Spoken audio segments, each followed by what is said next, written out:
Hello hi welcome to సుమాస్ tasty kitchen. నేను ఈరోజు tomato bath చేయబోతున్నా. ఈ టమాటో బాత్ పిల్లల స్కూల్ బాక్స్ కానీ బ్యాచిలర్స్ కానీ చాలా ఈజీగా బాగుంటుంది అనమాట. దీనికి కావాల్సిన ఇంగ్రీడియంట్స్ అన్నీ నేను ఇక్కడ మీకు చూపిస్తున్నాను.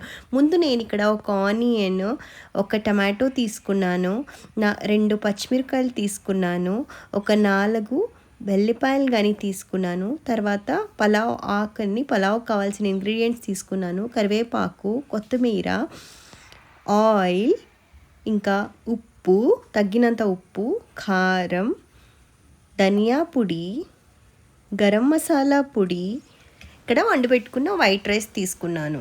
ముందుగా నేను ఇక్కడ ఒక బాండీ పెట్టుకొని బాండీలో ఒక 3 స్పూన్ ఆయిల్ని వేసుకుంటున్నాను అన్నమాట. ఆయిల్ వేడైన తర్వాత పలావ్ ఆకు అన్నీ వేసుకున్న తర్వాత ఎల్లిపాయలు, జీలకర్ర, ఆవాలు వేసుకున్నాక ఉల్లిపాయ, పచ్చిమిరపకాయ, కరివేపాకు, పసుపు, టమాటో. ఈ టమాటోలో ఉప్పు వేసుకుంటే తొందరగా కరిగిపోతాయి. తర్వాత ధనియా పొడి, గరం మసాలా పొడి, కారం పొడి అన్నీ వేసిన తర్వాత వండి పెట్టుకున్న వైట్ రైస్ని నేను ఇక్కడ ఇందులో కలిపేసుకుంటున్నాను.